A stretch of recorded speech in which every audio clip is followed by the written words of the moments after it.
నమస్కారం welcome to LTV news ముందుగా headlines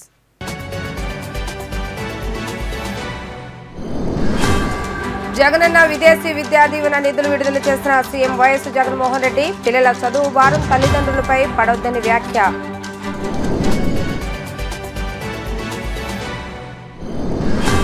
ప్రవాసాంధ్రులతో Janasena అధినేత పవన్ కళ్యాణ్ భేటీ రాష్ట్ర భవిష్యత్ కోసం జనసేన కృషి చేస్తుందని వ్యాఖ్య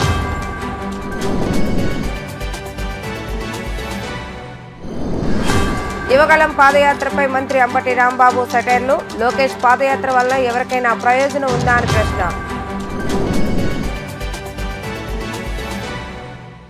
మన విద్యార్థులు పోటీ ప్రపంచంలో లీడర్స్గా ఎదగాలని ముఖ్యమంత్రి వైఎస్ జగన్మోహన్ రెడ్డి ఆకాంక్షించారు. పేద విద్యార్థుల చదువుకు ప్రభుత్వం ఆర్థిక సహాయం చేస్తుందని సీఎం తెలిపారు.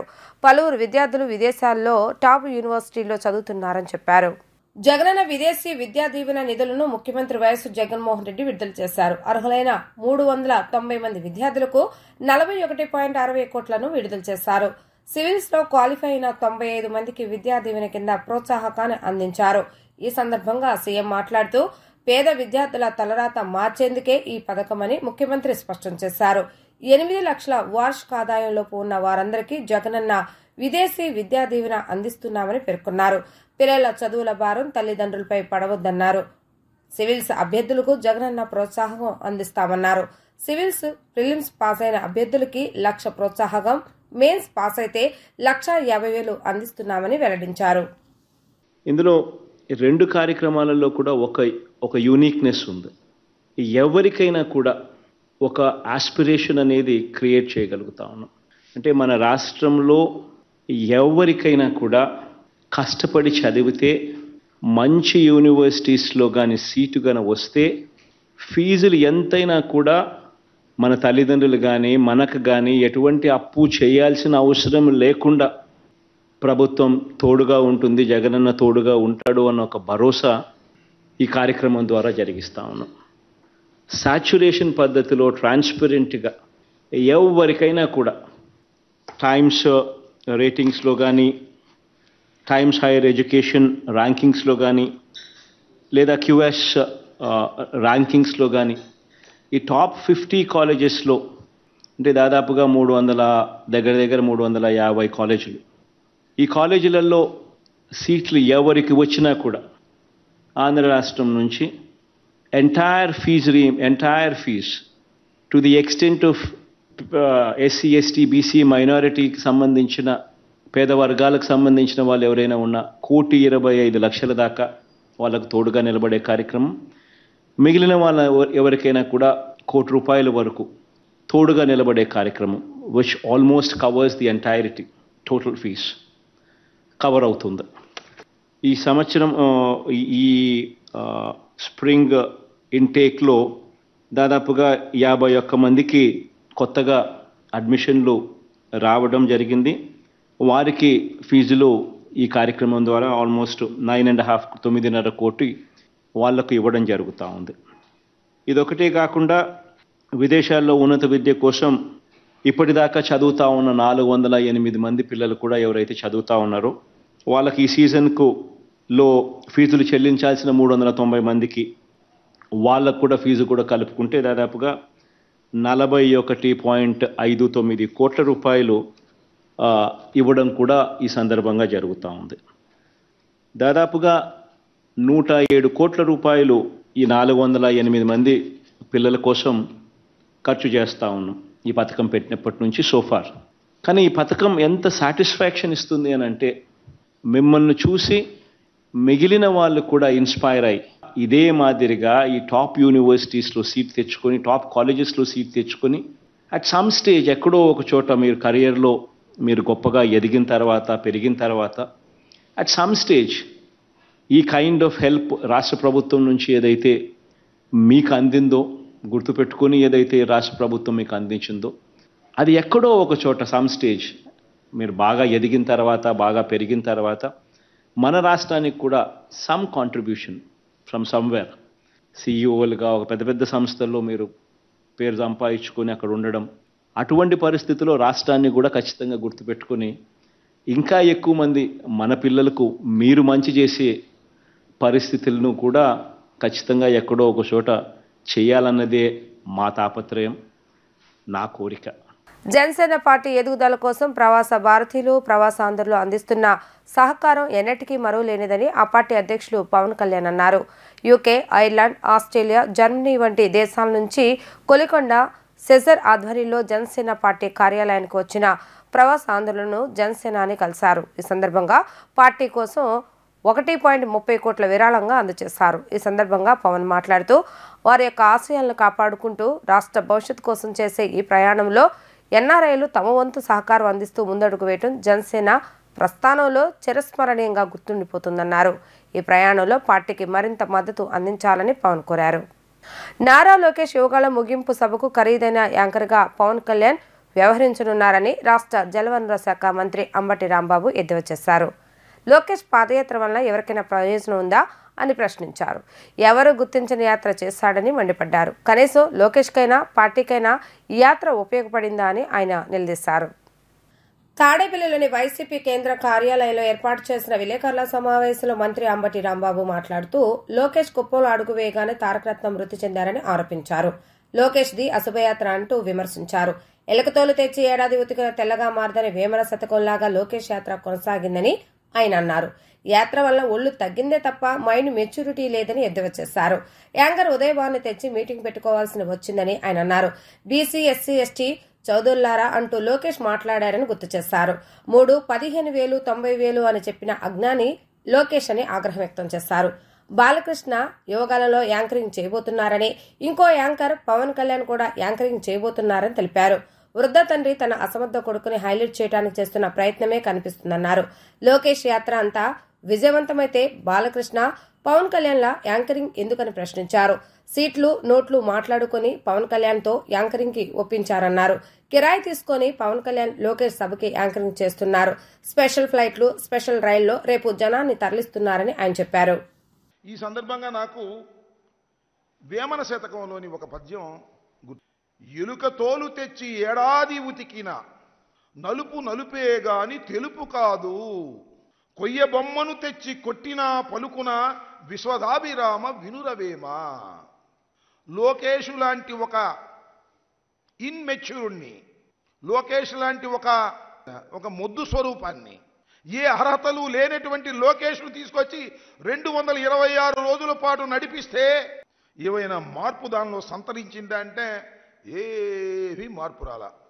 ఒళ్ళు తగ్గింది, బుర్ర మాత్రం ఏవి పెరగల. గొడ్డొచ్చిన వేళ బెడ్డొచ్చిన వేళ అంటారు. ఏమని ప్రారంభించాడు ఆ యువగళాన్ని? పెద్ద అపాశుభంతో ప్రారంభించాడు.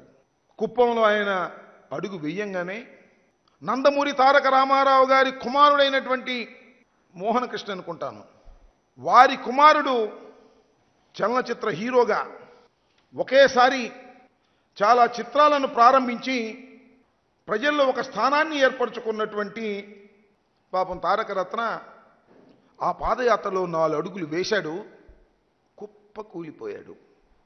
తర్వాత హాస్పిటల్లోకి తీసుకువెళ్లారు. అక్కడ సుమారుగా 22 రోజుల పాటు చికిత్స పొంది దుర్మరణం పాలయ్యాడు. కేవలం 39 సంవత్సరాలకే. అంటే నారా లోకేష్ గారి పాదయాత్ర పాదం పెట్టంగానే తపాలను రాలిపోయారు నందమూరి వంశస్థులని మనవి చేస్తున్నా. అంత అశుభంతో ప్రారంభమైనటువంటి ఈ యువగళం అన్ని ప్రాంతాలు వెళ్తున్నారు. జలం లేక వెలవెలబోయిన సందర్భాలు, జలాన్ని పోగు చేసుకొచ్చినా రానటువంటి సందర్భాలు, జనం కోసం వెయిట్ చేసినటువంటి సందర్భాలు. మా యువగళం బ్రహ్మాండంగా సక్సెస్ అవుతుందని చెప్పుకోవడానికి తీవ్రమైన ప్రయత్నం చేశారు. ఈనాడు, ఆంధ్రజ్యోతి, TV5 అయితే కప్పీలు పెట్టి లెగ్గొట్టడానికి ప్రయత్నం చేశారు. లోకేష్కి జనం బాగా వస్తున్నారు, జనం బాగా వస్తున్నారని చెప్పేందుకు ఎక్కడ కనపడమే? జనం రావడం లేదే, పట్టించుకోవడం లేదే. లోకేష్ అంటే ఒక బఫూన్, యువగళం అంటే ఒక హాస్యభరిత చిత్రం అనేటటువంటి పద్ధతుల్లోనే ఆంధ్ర రాష్ట్ర ప్రజానీకం చూశారు, తెలుగు ప్రజానీకం చూశారు. స్పెషల్ బస్సులు, కారులు, స్కూటర్లు మొత్తం విధించేశారు. బాగా ఉంది కదా డబ్బు, దోచేసిన డబ్బు. చంద్రబాబు నాయుడు గారు 14 సంవత్సరాలు ముఖ్యమంత్రిగా చేసి ఈ రాష్ట్రాన్ని దోచుకున్న డబ్బు ఉంది కదా, ఆ డబ్బు పెట్టి రేపు తిరణాలుగా చేయాలని ఆ తిరణాలకి యాంకర్ను తీసుకెళ్తున్నారు. మన బాలకృష్ణ బంధు యాంకరు, క్యాష్ సీట్లు నోట్లు ఉన్న యాంకరు ఈ పవన్ కళ్యాణ్ గారు ఇద్దరు వెళ్ళి లోకేష్ గారు గొప్పోడని చెప్తారా? ఏమో చూడాలి. లోకేష్ గారిని ఒక మాట అడుగుదాం అనుకుంటున్నా, మీరే అనుకోకపోతే. పవన్ కళ్యాణ్ సోదరుడు అనమనండి రేపు, లేకపోతే సోదరుడు పవన్ కళ్యాణ్ గారు అనమనండి. పవన్ కళ్యాణ్ సోదరి అంటాడు, లేదంటే సోదరుడు పవన్ కళ్యాణ్ అంటాడు. ఇంతే అతనికి వచ్చింది. అతనికి సోదరుడికి సోదరులకి తేడా తెలియనటువంటి ప్రబుద్ధుడు రేపు విజయయాత్ర చేసుకుంటే ఊళ్ళో పెళ్ళైతే కుక్కల గడావిలాగా అందరూ వెళ్ళేటటువంటి ప్రయత్నం చేస్తున్నారు. దీన్ని గమనించాలని మనవి చేస్తున్నాను. రాష్ట్ర ప్రజలు తెలుసుకోవాలని కూడా మనవి చేస్తున్నాను. చరిత్రలో ఇది ఒక ఫెయిల్యూర్ అయినటువంటి సినిమాని ఒక మ్యానిపులేటర్ తండ్రి చేస్తున్నటువంటి ఒక ప్రయత్నంగానే దీన్ని భావించాలి. మొత్తం జరిగినటువంటి యువగళమంతా కూడా అట్టర్ ఫ్లాప్ షో, అశుభాలతోనే జరిగినటువంటి షో అని కూడా మనవి చేస్తున్నాను. రాష్ట్ర అప్పులపై తీవ్ర స్థాయిలో దుష్ప్రచారం జరుగుతుందని సిపిఎం కార్యదర్శి దువ్వూరి కృష్ణ ఆరోపించారు. గత ప్రభుత్వ హయాంలో పెరిగిన అప్పుల నిష్పత్తితో పోలిస్తే ప్రస్తుతం తగ్గిందని ఆయన వివరించారు. కానీ రాష్ట్ర ప్రభుత్వం ఇష్టానుసారంగా అప్పులు చేస్తుందని తీవ్ర విమర్శలు వెల్లువెత్తుతున్నాయని ఆయన తెలిపారు. సచివాలయంలో ఏర్పాటు చేసిన విలేకరుల సమావేశంలో సీఎం కార్యదర్శి దువ్వూరి కృష్ణ మాట్లాడుతూ కేంద్రం అనుమతి లేకుండా పరిధికి మించి అప్పులు చేయడం రాష్ట్ర ప్రభుత్వానికి సాధ్యం కాదని వివరించారు. రాష్ట్ర ప్రభుత్వ అప్పులపై అసత్యాలు ప్రచారం చేయడం తగదని మండిపడ్డారు. ఆర్బీఐ నివేదిక ప్రకారం రాష్ట్ర విభజన నాటికి ప్రభుత్వ అప్పులు 1,18,050 కోట్లు కాగా టీడీపీ ప్రభుత్వం 5 ఏళ్లలో 2.71 లక్షల కోట్లకి అప్పు చేరిందన్నారు. టీడీపీ హయాంలో ప్రతి ఏటా 20% అప్పు పెరగగా ప్రస్తుత ప్రభుత్వంలో ఏటా పెరిగిన అప్పు 15.42% మాత్రమేనని తెలిపారు. ఎస్ఆర్ఎంబీ నిబంధనల ప్రకారమే రుణాలు తీసుకుంటున్నామని వివరించారు. ఈ లెక్కలన్నీ కాగ్ ఆర్బీఐ ధృవీకరించినవి అని తెలిపారు. విద్యుత్ డిస్కంల అప్పు విభజనకి ముందు 2,893 కోట్ల అయితే టీడీపీ హయాంలో 21,541 కోట్లకు పెరిగిందని ఆయన తెలిపారు. ట్రాన్స్కో అండ్ జెన్కో అంటే మీకు విద్యుత్ పంపిణీ సంస్థలు, విద్యుత్ని ట్రాన్స్మిట్ చేసే సంస్థ, విద్యుత్ ఉత్పత్తి చేసేటువంటి రాష్ట్రానికి సంబంధించినటువంటి ఏపీ జెన్కో సంస్థ, వీటన్నిటిలో ఉన్నటువంటి యొక్క అప్పు ఎంత అనేటువంటి కనుక చూస్తే మనం 29,700 కోట్లు ఉంటుంది బైఫర్కేషన్ నాటికి. ఇవన్నీ యాన్యువల్ అకౌంట్స్ నుంచి తీసుకోబడ్డ నంబర్లు. యాన్యువల్ అకౌంట్స్ ఇవన్నీ గవర్నమెంట్ కార్పొరేషన్స్ అవ్వడం వల్ల ఇవన్నీ కూడా సిఏజీ ఆడిటెడ్ నంబర్స్. ఈ సంస్థలన్నింటిలోని అగ్రిగేట్ అప్పు కాస్త 69,596 కోట్లకు పెరిగింది. తర్వాత అది 97,492 కోట్లకు పెరిగింది ప్రస్తుత ప్రభుత్వంలో 4 ఏళ్ళు పూర్తయ్యే నాటికి.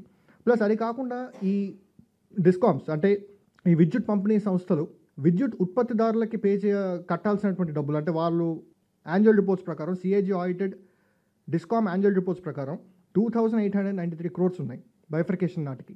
అది 21,540 క్రోర్స్కి పెరిగింది. 2014-19 పీరియడ్లో 2,893 క్రోర్స్ ఉన్నది 21,540 క్రోర్స్కి పెరిగింది. అది ప్రస్తుత ప్రభుత్వ హయాంలో అది తగ్గి ఇప్పుడు currently 31 March 2023 CAG audited annual report ప్రకారం 21,540 క్రోర్స్ కాస్త తగ్గి 11,602 క్రోర్స్కి తగ్గింది. ఇటీవల 2-3 రోజుల క్రితం ఐ థింక్ ఆంధ్రజ్యోతిలో అనుకుంటా ఆర్టికల్ వచ్చింది, 1,30,000 కోట్ల అప్పు ఉంది విద్యుత్ సంస్థల్లో అనేటువంటి విధంగా చెప్పుకున్నారు. బట్ అది యాక్చువల్గా అవాస్తవం. యాక్చువల్గా debt short term long term borrowings ఎంత అనేటువంటి కనుక చూస్తే annual report CAG audited annual reports ప్రకారంగా చూస్తే 97,492 క్రోర్స్ మాత్రమే ఉంది. ఆ 97,492 క్రోర్స్లో కూడా 69,000 క్రోర్స్ గత ప్రభుత్వం పూర్తయిన నాటికే ఉంది.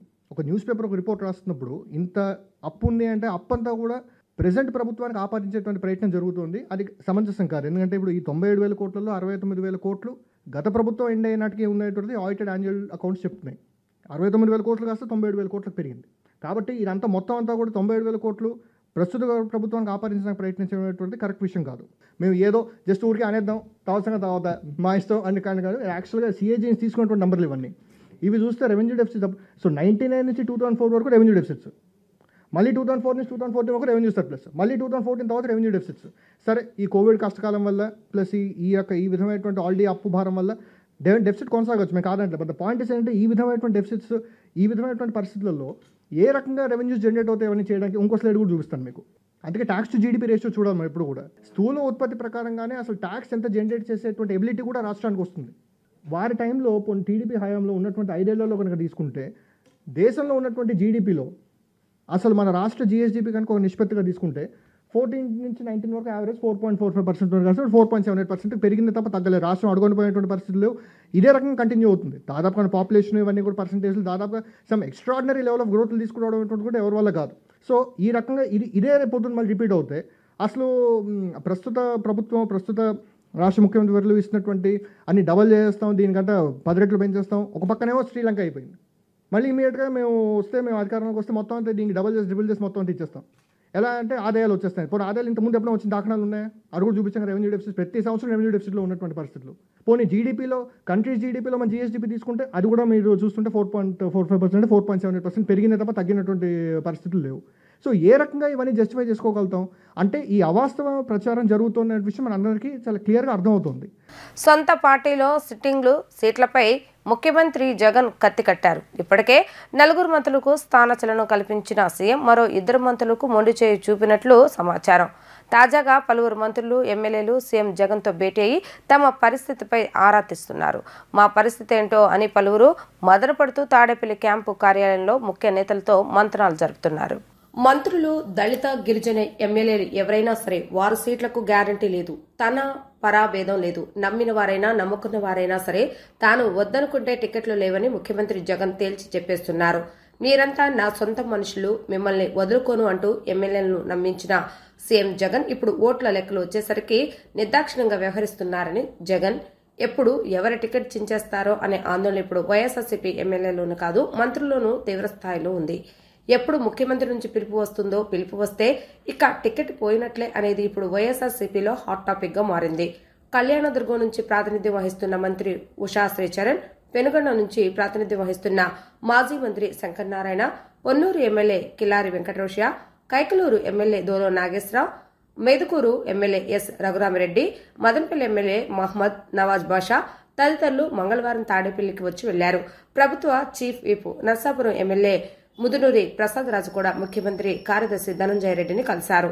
నియోజకవర్గ పనులపై మాట్లాడేందుకే సీఎంఓకు వచ్చానని, సీటు మార్పుకు తాను వచ్చిన పనికి సంబంధం లేదని ప్రసాద్ రాజు చెప్పారు. మంగళగిరిలోని 6వ బెటాలియన్ గేటు వద్ద నివసిస్తున్న శ్రీదేవి అనే మహిళ చిటీల పేరుతో మోసం చేసి పారిపోయిందని బాధితులు తెలియజేశారు. 2014 నుండి 60 మంది సభ్యులతో చీటీలు వేసుకున్న శ్రీదేవి అనే మహిళ మోసం చేసిందని మంగళగిరిలోని రూరల్ పోలీస్ స్టేషన్లో కేసు నమోదు చేశారు. ఈ సందర్భంగా బాధితులు మాట్లాడుతూ శ్రీదేవి అనే మహిళ 6వ బెటాలియన్ ఎదురుగా నివాసం ఉంటూ చీటీల పేరుతో 60 మందిని మోసం చేసి 12 కోట్ల రూపాయలతో పారిపోయిందని బాధితులు ఆందోళన వ్యక్తం చేశారు. అనంతరం మంగళగిరి రూరల్ ఎస్ఐ మాట్లాడుతూ శ్రీదేవి అనే మహిళ చీటీల పేరుతో 6వ బెటాలియన్లో పనిచేస్తున్న పోలీస్ కానిస్టేబుల్ భార్యలను చీటీల పేరుతో 12 కోట్ల రూపాయలతో మోసం చేసి పారిపోయిందని బాధితులు కేసు నమోదు చేశారు. దర్యాప్తు చేసి త్వరలోనే సమస్య పరిష్కరిస్తామని ఆయన తెలియజేశారు. ఏపీఎస్బీ 6th బెటాలియన్ కానిస్టేబుల్ మిసెస్ కుసుమ కుమారి అనే మనకి పోలీస్ స్టేషన్ నుంచి రిపోర్ట్ ఇచ్చింది. ఈరోజు వాళ్ళతో పాటు వాళ్ళ కానిస్టేబుల్స్ యొక్క వైఫ్స్ ఒక ఇల్లు ఉంది శ్రీదేవి అనే ఆమె దగ్గర చిట్స్ చేశారంట. చిట్స్ చేసిన దగ్గర వాళ్ళందరూ చిట్స్ చేసిన దగ్గర వాళ్ళు నష్టపోయారని చెప్పి చిట్లు కట్టించుకొని సుమారు ఒక 60 మంది దాకా భార్యలు చిట్స్ చేశారు. నష్టపోయారని చెప్పి వాళ్ళ డబ్బులు అడుగుతుంటే ఇవ్వకుండా ఇదిగో రేపు అని చెప్పి ఆమె దాటేస్తున్న క్రమంలో ఇట్లా మోసం చేసిందని తెలుసుకుని ఈరోజు మన పోలీస్ స్టేషన్కి వచ్చి కుసుమ అనే రిపోర్ట్ ఇచ్చింది. దాని మీద కేసు కట్టి విచారిస్తుంది. వార్తలు ముగించే ముందు హెడ్లైన్స్ మరొకసారి.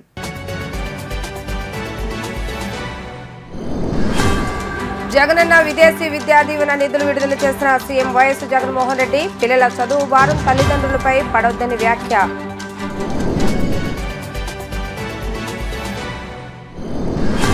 ప్రవాసాంధ్రులతో జనసేన అధినేత పవన్ కళ్యాణ్ భేటీ, రాష్ట్ర భవిష్యత్ కోసం జనసేన కృషి చేస్తుందని వ్యాఖ్య.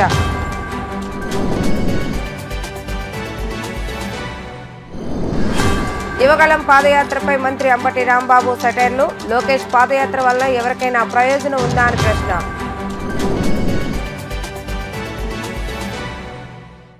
ఇవి ఈరోజు వార్తా విశేషాలు. మరలా తిరిగి ప్రసార వార్తలు మళ్ళీ కలుద్దాం. అంతవరకు సెలవు. నమస్కారం.